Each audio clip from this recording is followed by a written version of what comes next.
Trailcar. Attention, ceci est du Trailcar. Du quoi? Du Trailcar. Le meilleur du trail avec le pire du trail. Ah, j'ai compris. Du trail.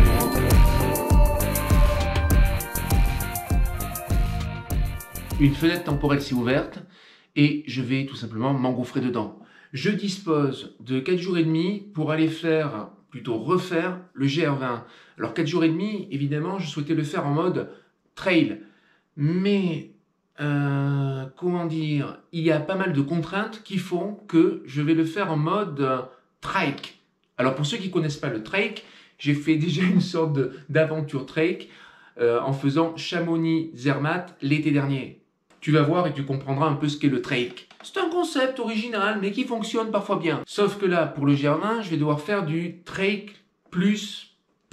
Pourquoi? Eh bien parce que lors de la 4e étape entre la station d'Ascq et le refuge de Tigetou, oui, j'ai mal prononcé, c'est bon, ça va être une boucherie sur la toponymie corse, ça va être une boucherie. Donc cette 4e étape, elle a été modifiée en 2015, je raconterai pourquoi dans la vidéo que je ferai sur le GR20. Maintenant, il faut passer par la pointe des Éboulis. Alors la pointe des Éboulis, je la connais côté sud parce que lorsqu'on avait atteint Tigetou, j'étais monté côté sud et j'étais allé faire le Shinto. Mais en faisant le GR20 nord-sud, qui est la version classique, tu pars d'Ascq pour la Tigetou en passant par la face nord de la pointe des Éboulis. Et là, il y a une sorte de... C'est un truc entre le névé et le petit glacier résiduel. Tu vois, c'est entre les deux. Et là, cette année, il est plutôt du côté petit glacier résiduel, puisqu'il y a 500 mètres de D+, sur neige, avec des passages, apparemment 2, qui sont... faut pas glisser. Enfin, si tu glisses, faut savoir t'arrêter. Et c'est là où je passe en trek plus, parce que je vais porter plus, je vais pas faire ni l'économie des crampons, et l'autre petit objet que je vais amener avec moi, c'est un piolet. J'adore les piolets.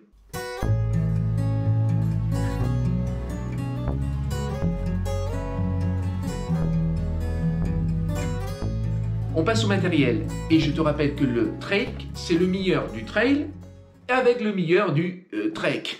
Et là, j'ai trouvé un super sac qui s'inspire de ce que j'ai fait lors de ma traversée Chamonix-Zermatt. J'étais parti avec un gilet d'hydratation et par-dessus, j'avais mis un sac d'alpinisme. C'est une combinaison, somme toute, un peu baroque, mais qui avait bien fonctionné.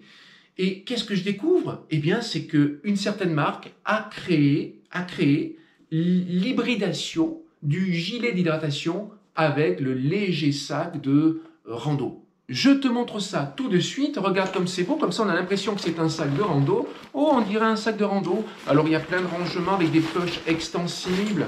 Bon, je ferai peut-être une vidéo spécialement sur le sac. C'est pas le moment de le présenter très en détail, mais regardez la petite révolution, c'est ça. C'est que les deux bretelles, ce sont des bretelles totalement inspirées de ce qui se fait en trail, avec 2 emplacements pour les flasques. Voilà, c'est super. Et un petit rangement portable. Et après, on a une ceinture classique de sac de rando, 2 attaches hautes réglables en hauteur, très pratique, pour stabiliser le sac comme sur un sac de trail. Et il a plein d'autres qualités. Alors, petite astuce, hein, il n'est pas imperméable, donc comme beaucoup, je double l'intérieur avec ce très beau sac imperméable blanc qui me vient du Mute. Rien ne se perd, tout se transporte. Autre petit truc dément de ce sac, c'est qu'il a un porte-bâton qui peut très bien servir aussi à porter un piolet. Tiens, ça peut bien être utile pour ce qui nous attend.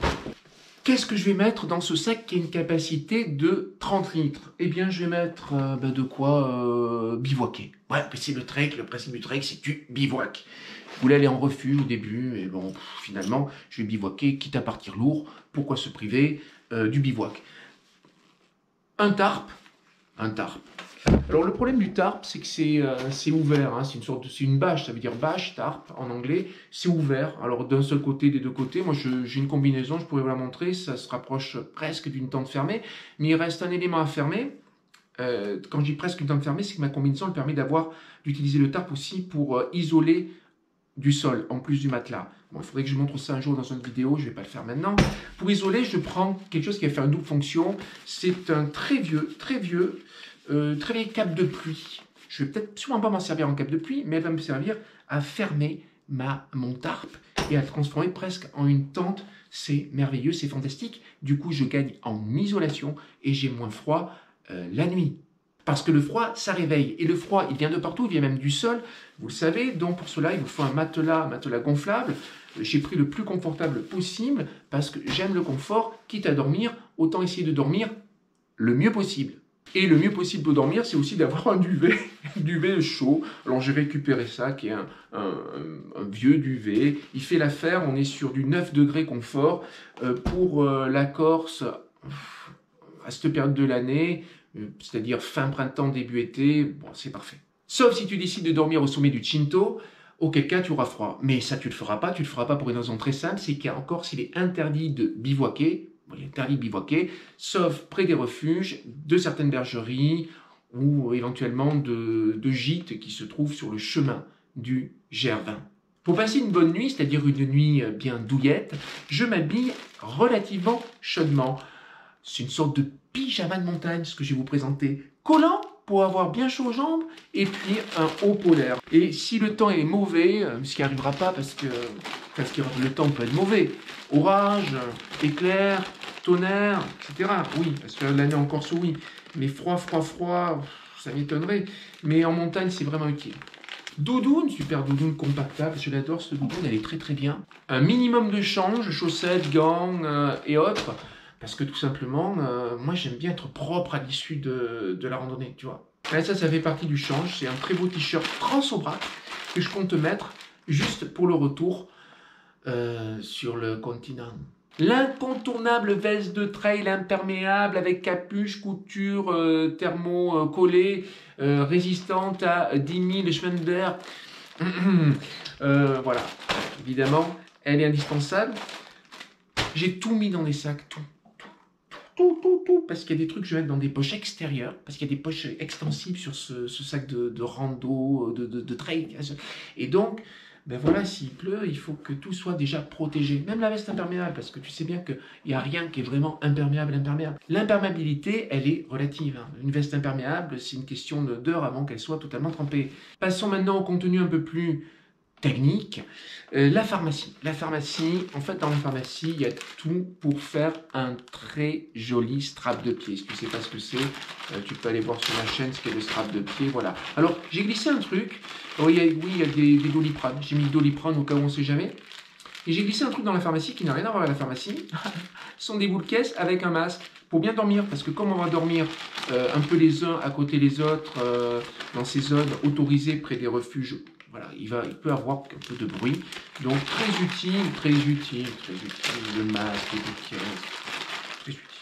Le petit nécessaire de toilette, oh comme il est beau, il est fantastique. De quoi se brosser les dents surtout.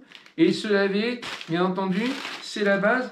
Brosser les dents, comment peut-on ne pas se brosser les dents au minimum 3 fois par jour? Je comprends pas. Je prends aussi de ça, là, au cas où, là, de la crème anti-frottement, hein, au cas où, parce qu'en théorie, je ne devrais pas, vu comme je suis chargé, je ne vais pas courir énormément, donc je ne vais pas frotter beaucoup. Et là, les batteries, le coin batterie. Batterie rechange pour la frontale, oui, parce que je prends la frontale. Je n'ai pas montré, mais je prends la frontale. Batterie secondaire, je ne sais plus comment on appelle ça, power bank, batterie externe, pour recharger un coup le téléphone portable et un coup la montre s'il n'y a pas beaucoup de soleil. Et puis évidemment, quand tu filmes, il te faut un minimum de batterie, j'en ai deux batteries pleines pour filmer tout le périple de l'aventure. Et on ferme ça, parce que ça, il ne faut vraiment pas que ça prenne l'eau. Et oui, la frontale, je ne peux pas m'en passer parce que je vais commencer mes journées à 5 h du matin, je vais les finir à 22 h. Le principe du trail, c'est d'être actif tout au long de la journée. Mais quand la journée s'achève, commence la nuit. Et quand commence la nuit, il te faut une frontale. Alors j'ai dû la ranger là, dans ses poches latérales. Ah, c'est ça. Oh, crème solaire. Crème solaire, indispensable. La frontale, je l'ai rangée dans une de ses poches latérales de la ceinture du sac. Elle est là. Ah, elle est accompagnée d'une crème solaire, très important la crème solaire. Le soleil, il est tellement traître, il tape tellement fort et tellement vite que tu es brûlé avant même de t'en apercevoir. Elle est là, la frontale, la fameuse frontale de trail dont j'ai déjà parlé. Stout, toujours. C'est un palindrome. Et d'ailleurs, sur le Pilat Trail, j'ai fait un palindrome numérique. Un palindrome chronométrique. C'est ça, le meilleur terme c'est chronométrique. Oui, parce que j'ai fait le Pilat Trail, la traversée des Chira, en 12h21. 12h21, incroyable. Rien que pour ça, ça restera gravé éternellement dans ma mémoire. Lunettes photochromiques, ah oui, celles que j'ai rachetées après avoir perdu les mêmes sur le trail du Grand Saint-Jacques. Bonnet, et l'opposé du bonnet, la casquette. Ah, j'oubliais. J'ai pris ça aussi dans le sac de trail. De la colle, de la loctite. Pourquoi? Bien tout simplement pour recoller la semelle externe de ma godasse.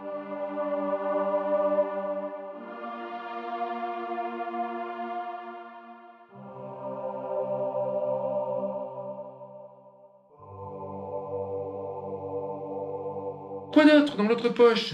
Eh bien, on a des petites pastilles là pour purifier l'eau. Et la couverture de survie, jamais sans elle, tu ne partiras. Voilà pour ce qui était le plus facile à gérer au niveau du matériel. Et maintenant, on arrive au dilemme.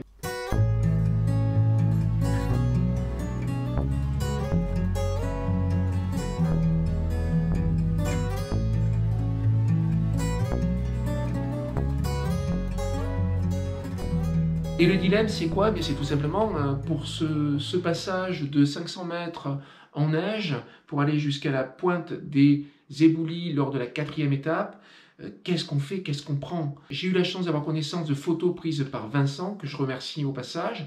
Il est passé 2 fois, là, récemment, sur cette pointe, montée, descente. Et les infos qu'il donne et les photos qu'il envoie parlent. Elles parlent déjà pour ce qui est du niveau d'enneigement. Il y a encore une masse de neige assez importante qui doit être autour de 50-60 cm, je dirais. Pour ce qui est des pentes, c'est pas assez évident de se rendre compte sur une photo, mais il dit qu'il y a 2 passages raides où personne ne fait le fier. C'est une formule où personne ne fait le fier que l'on doit prendre au sérieux. Par conséquent, au début, je me suis dit, je pars en mode trail, basket, et puis après, j'ai une mince basket, il y a ce gros névé géant à passer, je vais mettre des crampons de marche.